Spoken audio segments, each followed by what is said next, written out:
va évidemment revenir avec vous sur les fake news. Jean-Bernard, bonjour. Alors Bonjour, on pensait Nana. un peu être tranquille avec la guerre en Ukraine et puis les présidentielles à propos de tout ce qui était fake news autour des vaccins, mais pas du tout. Ça revient fort et notamment autour du vaccin Pfizer, c'est bien ça ? Oui, c'est ça, des rumeurs qui prennent énormément d'ampleur ces jours-ci. Songez que par exemple cette rumeur dont on va parler sur l'efficacité du vaccin Pfizer, elle a été lancée le 4 mai dernier et en même pas 2 jours, il y avait 100 000 publications sur cette rumeur. Il faut dire qu'elle repose sur une idée qui fait beaucoup parler, que Pfizer aurait caché des informations essentielles sur son vaccin, tout ça à partir de documents publiés par l'Agence américaine du médicament.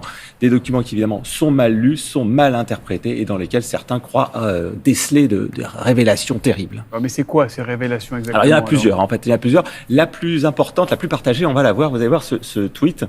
Voyez la teneur. En fait, le vaccin passerait d'une efficacité de 95% en 7 jours à 1%. 1% d'efficacité, donc imaginez... Donc en une semaine, il ne servirait plus à voilà, rien. exactement. Donc évidemment, ce chiffre est brandi par tous les anti-vax pour dire que le vaccin ne sert à rien.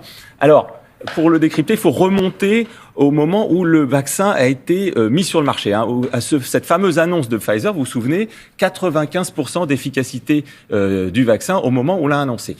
Ce chiffre, en fait, il repose sur une étude. On a étudié à ce moment-là la différence entre des populations malades vaccinées et des populations malades non vaccinées. Et résultat, 95% de formes graves de la maladie en moins chez les personnes vaccinées. Bon, voilà, c'était simple. Mais là où ça se complique, c'est que on rapporte ce chiffre non plus à la population malade, mais à l'ensemble de la population. C'est-à-dire à des dizaines, voire des centaines de millions de personnes.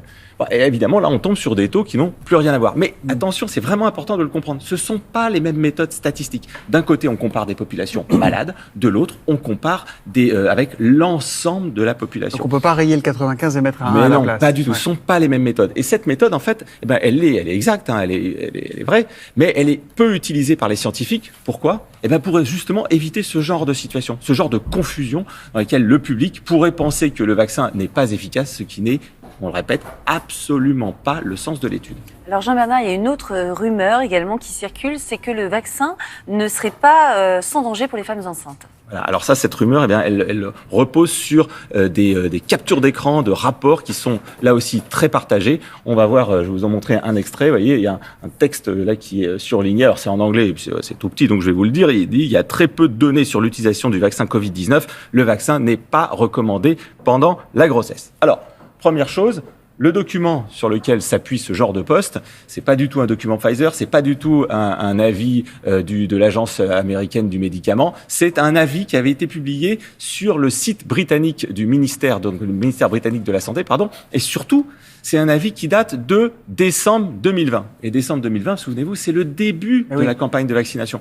Et à l'époque, il n'y en avait pas les mêmes connaissances qu'aujourd'hui. Depuis, ce qu'on sait, c'est qu'il y a des millions et des millions de femmes enceintes qui ont été vaccinées, tout ça sans conséquence, et ça a été confirmé par de très nombreuses études durant l'année 2021. Attention, vous parlez sous le contrôle du docteur, docteur Van Dyck, qui vous écoute attentivement. Et alors, que dire d'une autre rumeur qui dit que Pfizer était au courant de la dangerosité de son vaccin ? Alors, cette rumeur, elle est propagée, partagée notamment par une journaliste qui a publié une vidéo sur son blog. Regardez.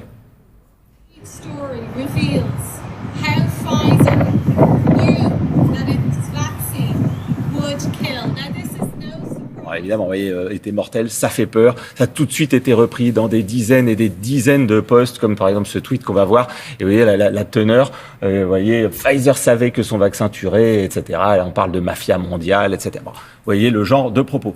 Alors, pour décrypter, cette soi-disant journaliste qui publie ça, en fait, elle s'appelle Gemma O'Doherty, elle est irlandaise, elle a été licenciée de son journal The Irish Independent pour, je cite, conduite non conforme à l'éthique quand même.